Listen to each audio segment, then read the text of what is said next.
Bonjour tout le monde et bienvenue dans cette nouvelle vidéo de cette série du cours d'algorithmique.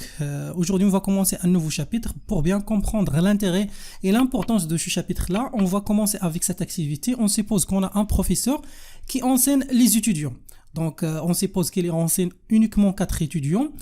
Et bien sûr, il voulait stocker les notes des étudiants. Il voulait savoir quelle est la moyenne des étudiants, la note maximale et la note minimale. Mais tout ça avec une manière automatique sans même réfléchir. Alors pour faire les choses automatiques, il va utiliser un programme dans un ordinateur ou bien une tablette.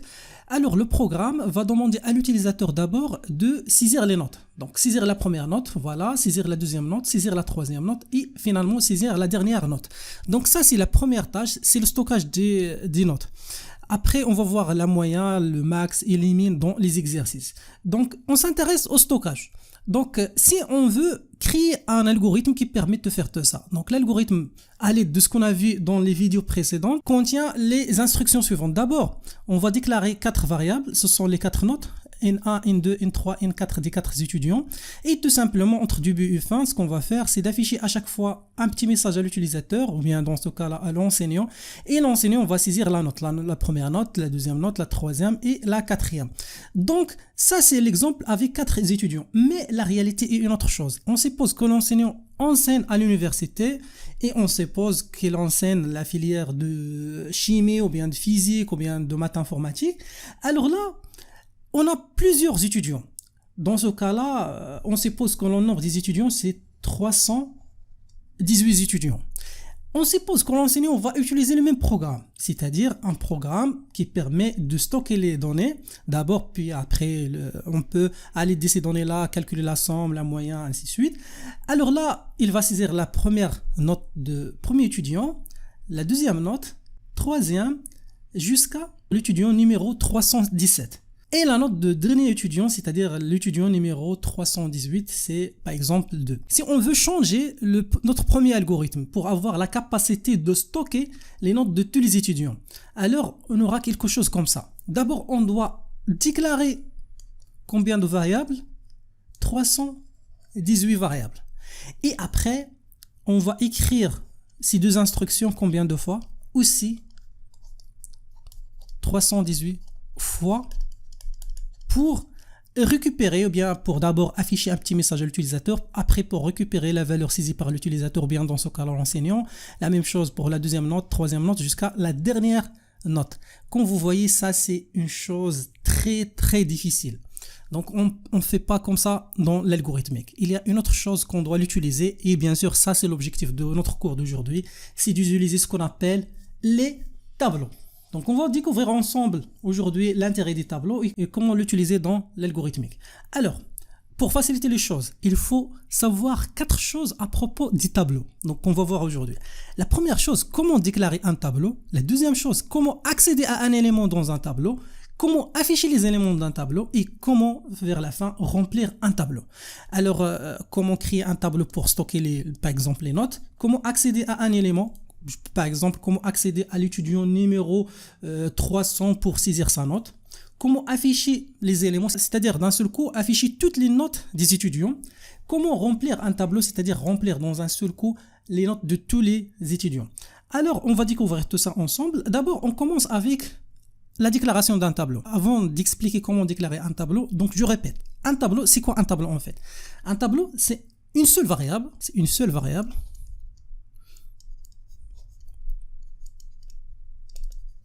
C'est pas comme donc les variables qu'on a vues tout à l'heure, donc N1, N2, donc on a pour toutes les notes, on a une seule variable.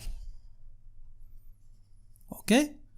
Et à l'aide de cette variable, on va stocker dans notre cas toutes les notes ou bien d'une façon générale tous les éléments ou bien toutes les données qu'on a dans un problème. Alors, comment l'utiliser? D'abord, comment le déclarer? C'est avec la manière suivante. Donc tableau, donc on commence avec le mot-clé tableau. Donc il faut faire attention, toujours on commence tableau. Ça c'est le nom qu'on va choisir pour le tableau. Ça c'est la taille du tableau. OK? Et ça c'est le type des éléments du tableau. Alors, après la création de ce tableau-là, donc vous aurez dans la mémoire de l'ordinateur quelque chose comme ça. Ça c'est l'espace réservé pour tous les éléments du tableau. Ça c'est toujours une seule variable, comme on a vu tout à l'heure. Après, pour chaque note, on aura un petit case là pour stocker cette note par exemple, ou bien la donnée qu'on a. D'une façon générale, le nombre des cases, c'est la taille qu'on a choisie ici. Mais il faut faire attention. Dans l'algorithmique et dans presque tous les langages de programmation, on commence de 0 jusqu'à la taille moins 1.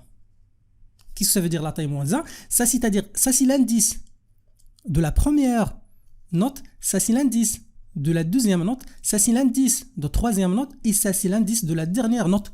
Si on a donc les données, ce sont des notes. Donc probablement nous aurons des chaînes de caractères, des valeurs entières ou bien d'autres données.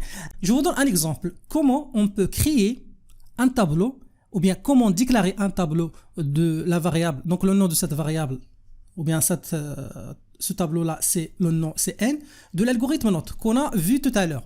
Donc, je vous laisse quelques instants pour réfléchir. Donc, essayez de donner votre réponse et après, je vais vous expliquer la réponse. Alors, la déclaration est la suivante. D'abord, on va commencer, comme j'ai déjà dit, avec le nom tableau. Après, le nom qu'on va choisir. Ici, on a choisi n.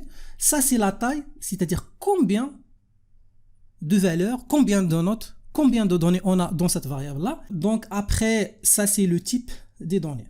Donc, les types, c'est réel, c'est tout à fait normal puisqu'on a des notes. Si on stocke les noms des étudiants, ici, nous aurons le type chaîne de caractères. Donc, ça, dépend d'un exercice à l'autre ou bien d'un problème à l'autre. Après, au niveau de la mémoire de votre ordinateur, vous aurez quelque chose comme ça. Donc, le nom réservé à cet espace, c'est n. Donc, voilà.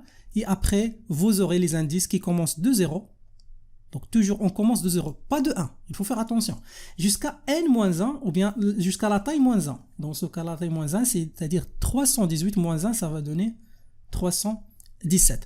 Alors là, ça, c'est la déclaration d'un tableau. Donc, je vais vous passer maintenant à comment accéder à un élément de tableau. Maintenant, c'est bon, on a dans la mémoire de l'ordinateur, on a déclaré un tableau qui permet de stocker, par exemple, dans notre cas, toutes les notes des étudiants.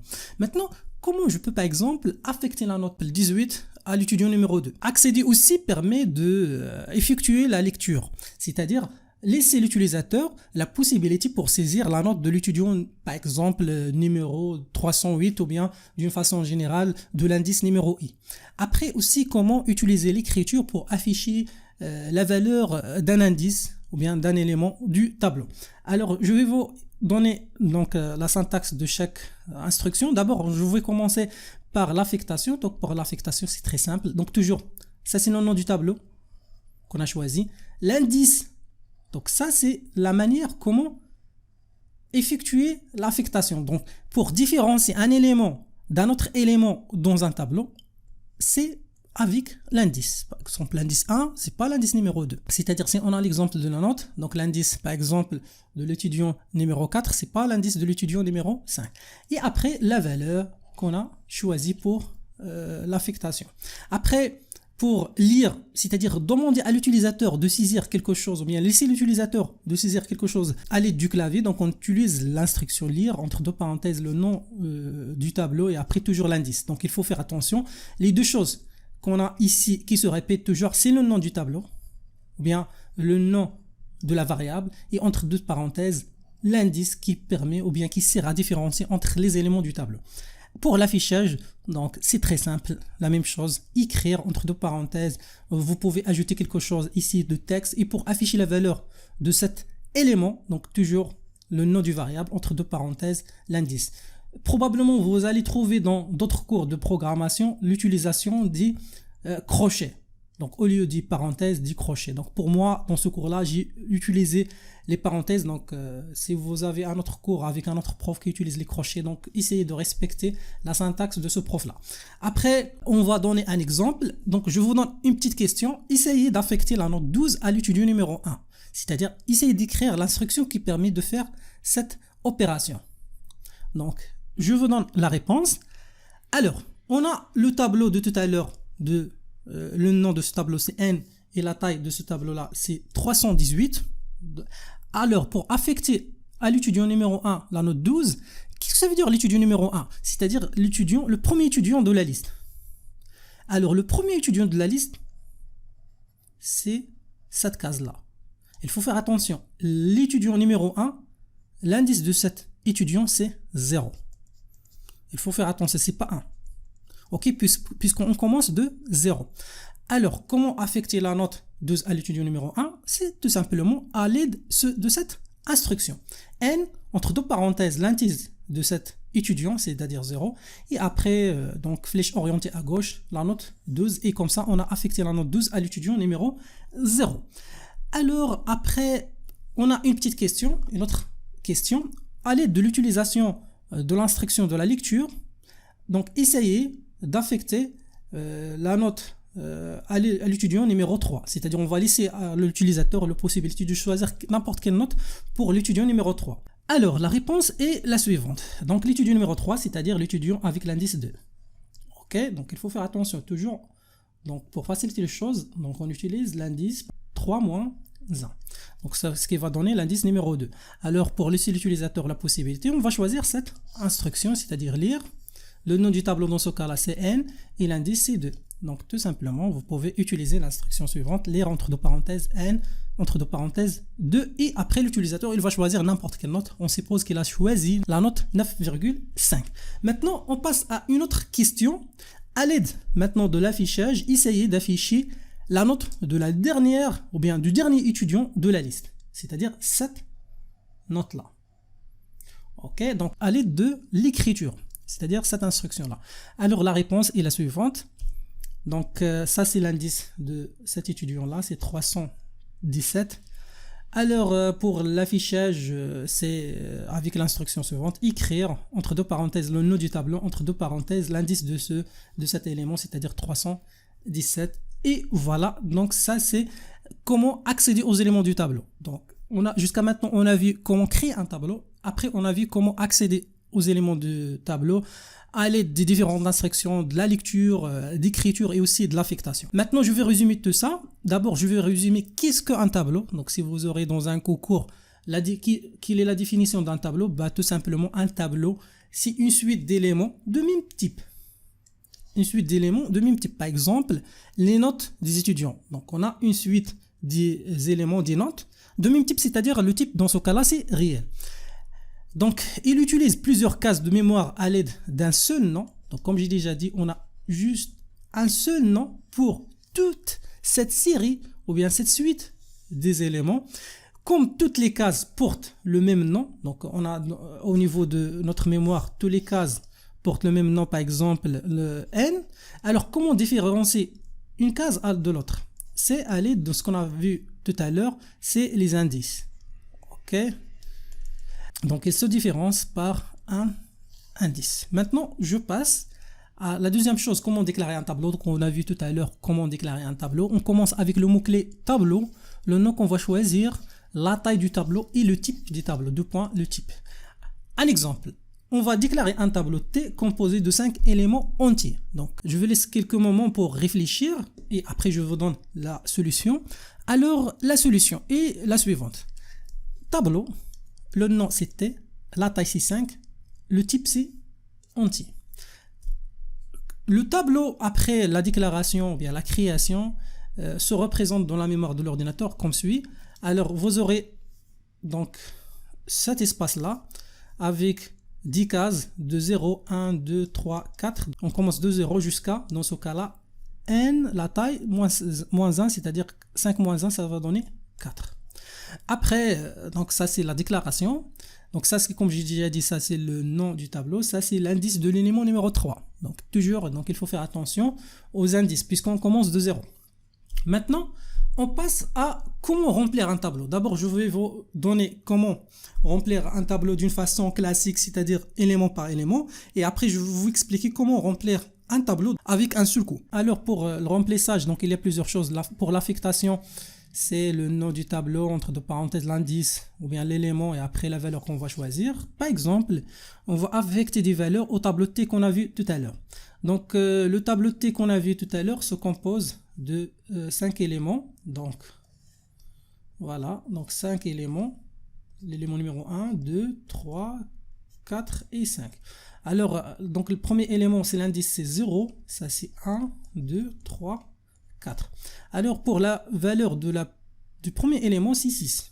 Deuxième élément, c'est T0, c'est-à-dire 6 moins 2, ça va donner 4. T3, T2 dans ce cas-là, c'est 0 fois, donc l'élément 0 fois l'élément 1, c'est-à-dire 7 fois 4, ça va donner 24. Après, dans l'élément numéro 3, on a 20. Après, au niveau de l'élément numéro 4, on a T0 plus T1 plus T2 plus T3, ce qui va donner vers la fin 54. Voilà, donc ça c'est exactement ce qu'on a trouvé. Donc ça c'est comment utiliser l'affectation pour remplir les éléments d'un tableau. Voilà, donc ça c'est la valeur par exemple de l'élément numéro 4. Maintenant, je vais passer à l'utilisation de la lecture. Donc, comment utiliser la lecture pour remplir un tableau. Donc là, très simple, lire le nom du tableau qu'on va choisir et après l'indice. Ici, l'utilisateur va choisir n'importe quelle valeur. Maintenant, on a une petite question. Je vous laisse quelques instants après pour réfléchir. Essayez de remplir tous les éléments du tableau avec l'instruction lire.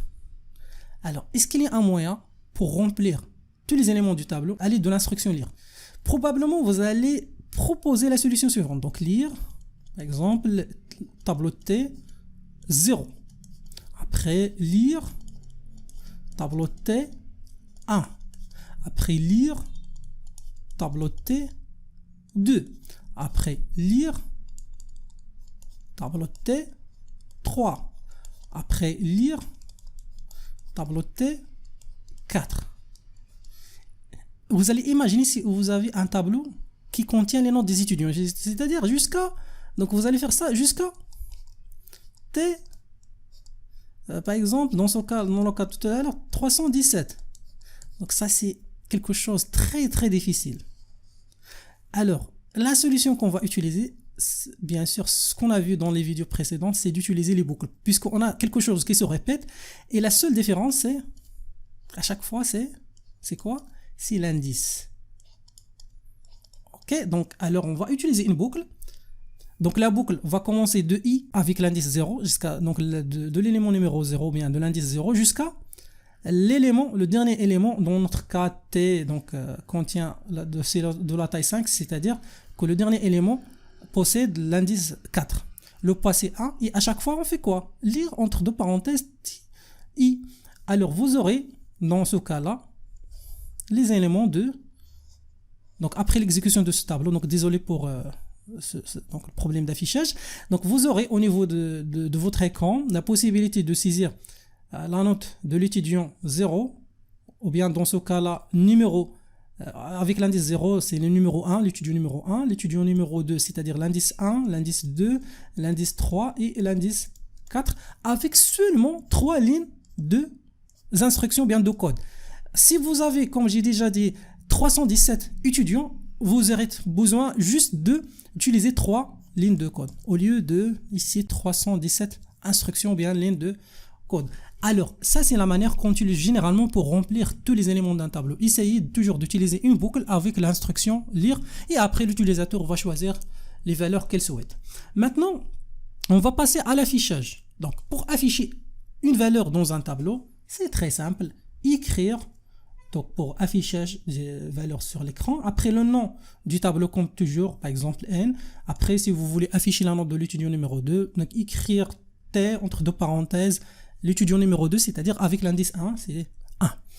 Maintenant, la question est la suivante. Essayez d'afficher les valeurs de tous les éléments du tableau, de T qu'on a vu tout à l'heure. Probablement, vous allez faire la méthode classique. Écrire T 0. Écrire T 1. Jusqu'à écrire T, dans ce cas-là, 4. Bien sûr, vous allez me proposer la solution d'utiliser écrire avec une boucle. Et bien sûr, le résultat que vous allez trouver vers la fin, c'est la suivante. Donc, écrire, ou bien de ce cas-là, pour i allant de 0, c'est-à-dire l'élément de l'indice 0 jusqu'à l'élément de l'indice 4, le passé 1. Et à chaque fois, vous affichez, donc vous pouvez soit afficher tout simplement la valeur avec la manière suivante, t, i, ou bien si vous voulez plus de visibilité, plus de clarté au niveau de votre code, vous essayez toujours d'utiliser la manière suivante. Essayez d'ajouter un petit texte, par exemple au niveau de l'écran, vous aurez quelque chose comme ça. Donc au lieu d'avoir à l'écran tiret pour afficher, pour saisir chaque valeur, tiret, donc par exemple dans ce cas-là 5 tirets. Donc à chaque fois vous aurez donc le curseur du souris pour saisir une valeur, par exemple là 5, 6, 7, ainsi de suite. Vous aurez quelque chose bien clair, bien organisé, avec un petit texte. Donc l'élément par exemple, vous aurez l'élément. Dans ce cas-là, i plus 1, pour ne pas tomber dans donc au niveau de l'affichage, à dire à l'utilisateur, essayez de saisir la note de l'étudiant numéro 0. Donc on n'a pas dans la vie réelle donc des étudiants dans une liste qui commence de 0. Mais en programmation, on commence de 0. Ça, c'est une autre chose. Mais essayez toujours, au niveau de communication avec l'utilisateur, de commencer de 1. Donc là, l'élément 1 du tableau est... Après, on affiche par exemple la valeur, quoi. Par exemple, si on a le tableau qui contient les valeurs, par exemple, on suppose c'est que 6, 9, 3, 2, 1. Alors, vous aurez dans la première valeur 6. Après, on passe quelque chose comme ça. L'élément du tableau est, par exemple, 9 jusqu'à le dernier, c'est 1. Donc désolé tout à l'heure, donc au lieu d'afficher les valeurs, alors vous aurez au niveau de votre écran 6, 9, 3, 2, 1. Vous aurez quelque chose comme ça, bien organisé et bien clair. J'espère que vous avez bien compris ce qu'on a vu jusqu'à maintenant, c'est-à-dire l'intérêt d'un tableau, pourquoi on utilise les tableaux, comment créer un tableau, comment accéder aux éléments d'un tableau, comment utiliser l'instruction lire et écrire, et aussi comment afficher tous les éléments du tableau, ou bien comment remplir dans un seul coup tous les éléments d'un tableau. Donc bien sûr, pour bien comprendre les choses, on va essayer de faire plusieurs exercices. L'objectif des exercices, c'est de bien comprendre ces instructions, puisque au niveau de chaque exercice, vous allez remarquer qu'on répète les mêmes choses. Créer un tableau, remplir un tableau, afficher un tableau. Ou bien, dans certains exercices, on va ajouter d'autres choses, c'est les opérations sur les éléments de tableau. Par exemple, essayer d'afficher la valeur maximale dans un tableau. Essayez par exemple d'afficher la moyenne des éléments d'un tableau. Essayez par exemple de faire la somme des tableaux. Donc ça, c'est quelque chose qu'on va voir après dans les exercices. Mais les choses principales que vous devez connaître, c'est comment créer un tableau, comment accéder aux éléments d'un tableau, comment remplir tous les éléments d'un tableau et comment afficher tous les éléments d'un tableau. Maintenant, on va passer à un petit exercice. On revient à notre enseignant de l'université. Maintenant, après le stockage des notes des étudiants, il voulait savoir quelque chose de très important pour lui. C'est la moyenne des notes des étudiants. Alors, je répète. Donc, ce sont les notes par exemple. Donc, on a presque 318 étudiants. Donc, l'enseignant voulait faire les choses suivantes. D'abord, on va créer un petit programme, un algorithme à l'utilisateur qui sert à faire les choses suivantes. D'abord, on va laisser l'utilisateur remplir le tableau, c'est-à-dire dans ce cas-là, remplir toutes les notes, ou bien saisir toutes les notes des étudiants. La note numéro 1, la note numéro 2, jusqu'à la note numéro 318. Après, on va ajouter d'autres instructions qui servent à calculer la moyenne des notes des étudiants, c'est-à-dire dans ce cas-là, la moyenne c'est 11,34. Donc, pour expliquer l'exercice avec une autre manière, donc on va créer un programme qui permet d'abord de demander à l'utilisateur de saisir les notes de tous les étudiants, 318 étudiants dans ce cas-là, puis l'algorithme doit calculer, afficher la moyenne des notes. On suppose que ça c'est l'algorithme, alors l'utilisateur ce qu'il va faire c'est de saisir la note de l'étudiant numéro 1, la note de l'étudiant numéro 2, jusqu'à la note de l'étudiant numéro 318, et après l'algorithme il va afficher la moyenne, c'est-à-dire la valeur de M. Alors pour bien comprendre les choses, essayez de faire pause aux vidéos et essayez de proposer une solution. Après je vais vous donner la solution et bien sûr vers la fin, essayez de faire la comparaison entre votre solution et la solution que je vais vous proposer. Alors la première chose comme l'habitude, c'est de commencer de donner un nom à l'algorithme. Donc dans ce cas-là, algorithme, le nom de l'algorithme c'est moyen. Après bien sûr des notes. Ensuite les variables. Donc, quelles sont les variables qu'on va utiliser? D'abord, on aura besoin d'une variable tableau, du nom. Dans ce cas-là, on va choisir n.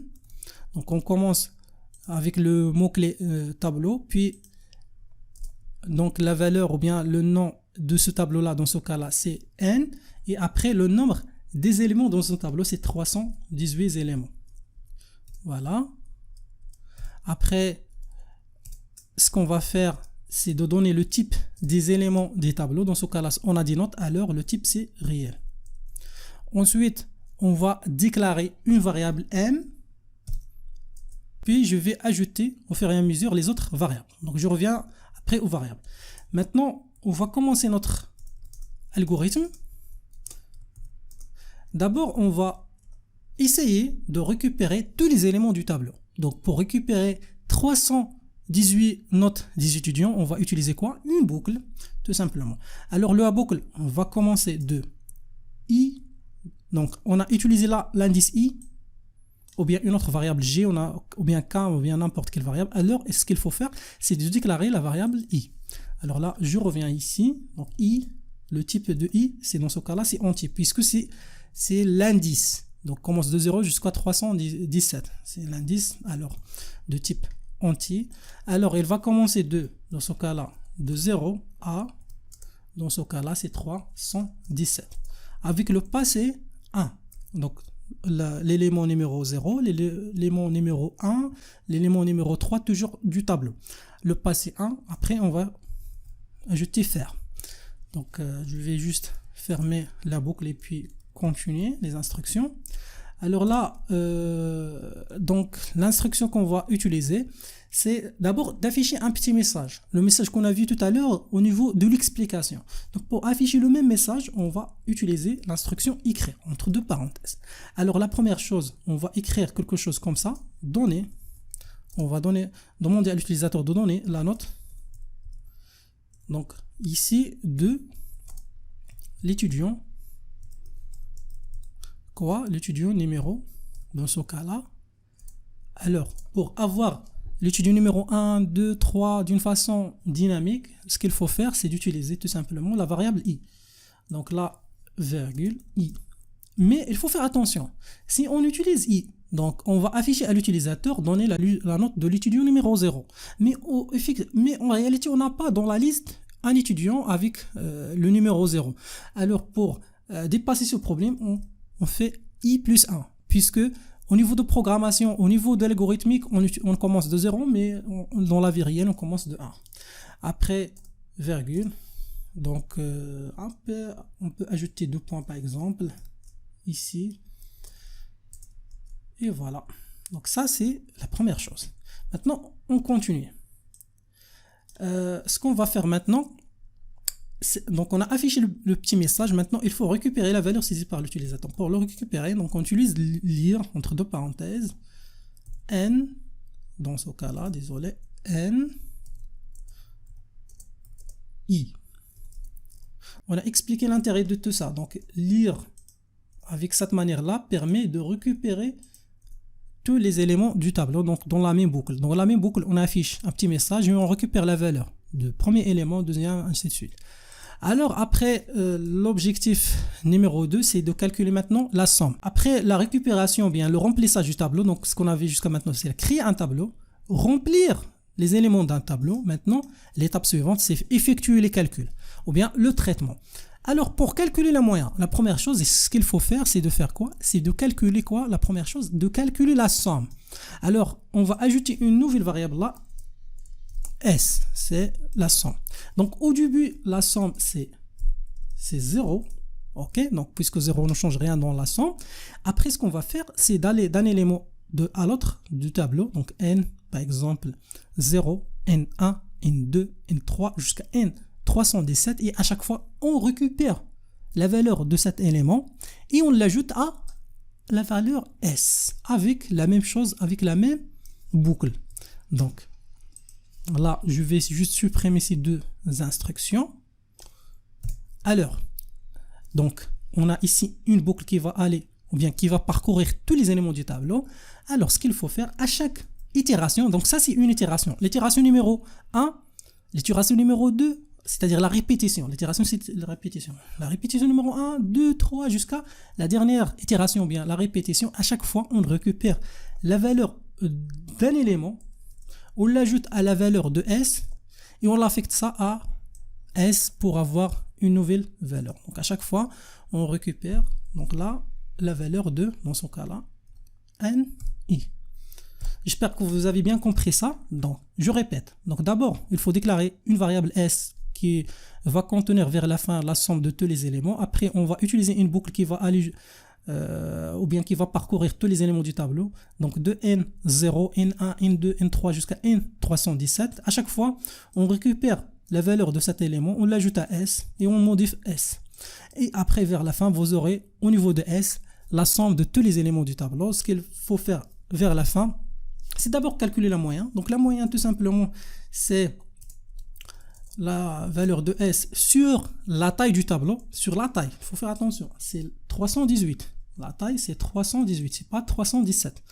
Après, il faut afficher la valeur de M avec la manière suivante. Alors, on va écrire un petit message là. La moyenne dénote et après virgule M.